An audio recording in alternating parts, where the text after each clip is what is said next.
Dans cette capsule, nous allons poursuivre la correction d'un exercice de probabilité sur lequel ont planché les lycéens des centres étrangers en juin 2018.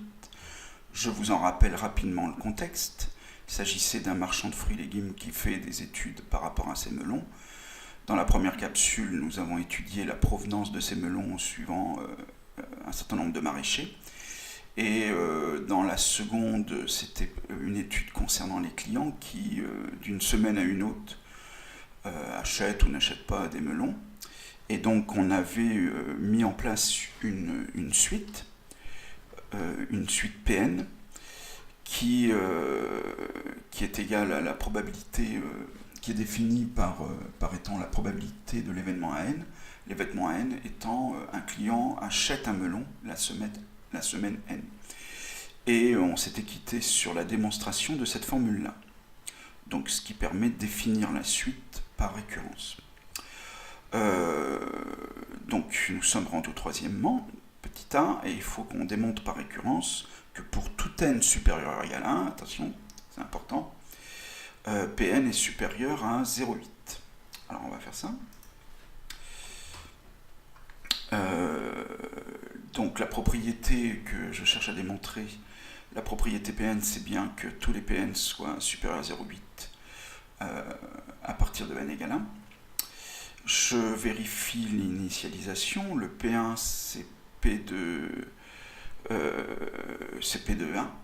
C'est P de A1, pardon. Et donc c'est 1 d'après l'énoncé. Donc 1 est bien étant supérieur à 0,8, l'initialisation est vérifiée. On va supposer que pour un n maintenant, donner cette formule, le Pn est vérifié, c'est-à-dire que Pn est supérieur à 0,8. Pour pouvoir démontrer ça, je pars de la définition par récurrence de la suite Pn. Je pars de cet élément.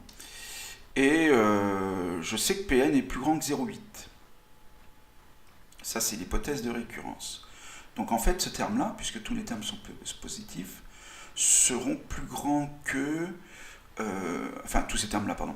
Ce terme-là, puisque Pn est plus grand que 0,8, il sera supérieur à 0,5 fois 0,8 plus 0,4. Or, après calcul, ça fait 0,8. Donc Pn plus 1 est effectivement supérieur strictement à 0,8. Ce qui achève l'hérédité, et donc qui prouve que la propriété en question, Pn supérieur à 0,8, est bien vraie pour tout entier n supérieur ou égal à 1. Voilà, poursuivons. Donc, à ce moment-là de l'exercice, il faut démontrer que Pn est décroissante. Plusieurs méthodes s'offrent à nous, mais on va utiliser la plus classique qui est de calculer Pn plus 1 moins Pn et d'en chercher les signes. Alors Pn plus 1 moins Pn, alors je vais utiliser la formule qui définit Pn par récurrence, encore une nouvelle fois.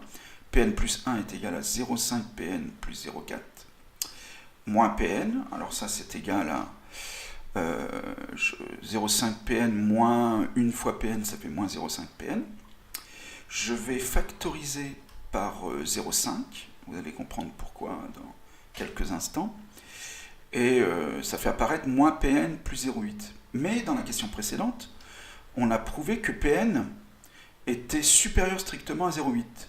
Ce qui fait que moins Pn plus 0,8, c'est inférieur à 0.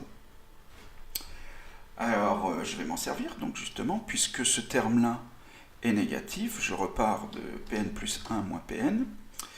Pn plus 1 moins Pn, je vous rappelle que c'est égal à ça. Mais ce terme-là, je viens de démontrer qu'il est négatif. Donc le produit de ces deux termes est négatif, c'est-à-dire Pn plus 1 moins Pn. Ceci démontre que la suite Pn est décroissante, puisque ça c'est vrai pour tout n supérieur ou égal à 1. Voilà, on poursuit. Est-ce que cette suite Pn est convergente?